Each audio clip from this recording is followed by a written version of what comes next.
Spring is a season of renewal with fresh air, longer days, and an urge to start fresh. And while nature is blooming with abundance, our household budgets might not be so much. For many of us, the reality of winter's expenses still lingers. Things like heating bills, holiday splurges, and those little indulgences that seemed like a good idea at the time. So we might find ourselves in a season where the art of cooking switches from indulgence to ingenuity.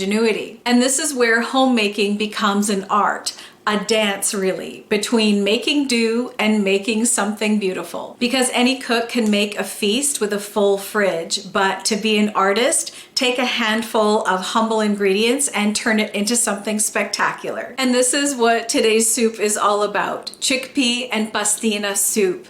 It's nourishing, simple, and inexpensive. And in light of today's grocery prices, it almost feels like a little act of rebellion. So here's everything we need to make this soup, and it's very adaptable and inexpensive to make, and it comes together with just a few humble ingredients.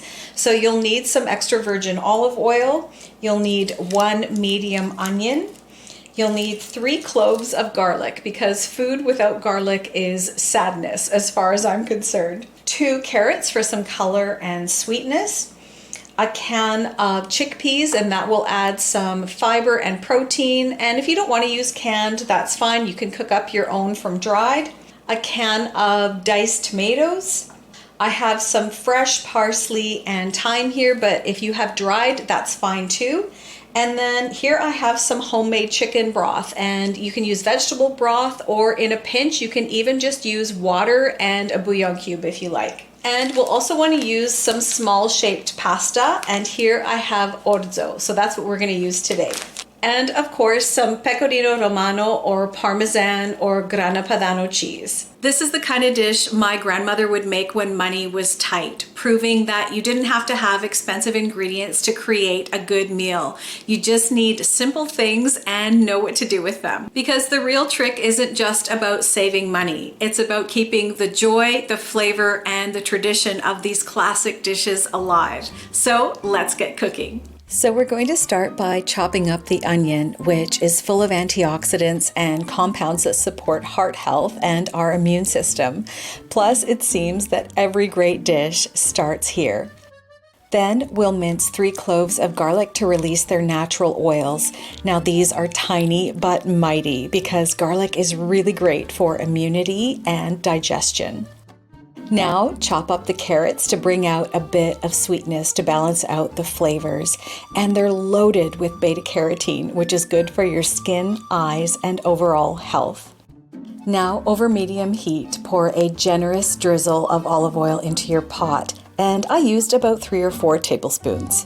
Add in the onions and cook gently for about 5 minutes. Next, stir in the garlic and keep it moving just for 20 or 30 seconds so it doesn't burn.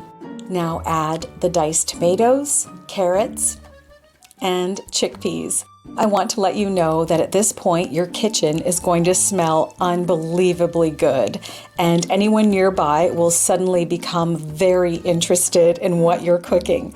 So I strongly suggest milking this moment for compliments.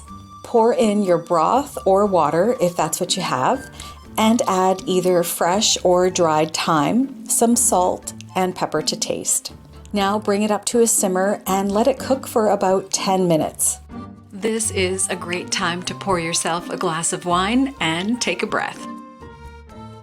After that, toss in about 3/4 of a cup of pasta and let it cook for 7 or 8 minutes more. There's a few reasons why this soup works so well to stretch your budget.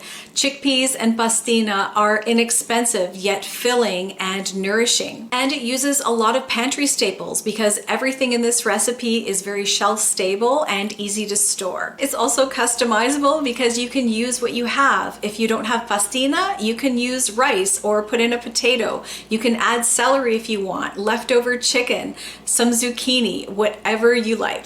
Now this soup will serve 4 to 6 people, and you can top it off with some parsley and some Parmesan cheese. This works out to about 50 cents per serving, and it's absolutely delicious. This is very good.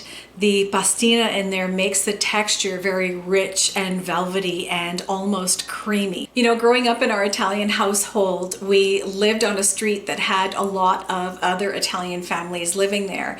And around the corner was one of my mom's friends, and her name was Filomena. And she used to put out the most delicious meals on the table.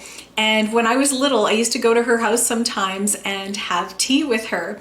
And I remember one day asking her how she put out all of this amazing food and made everything taste so good.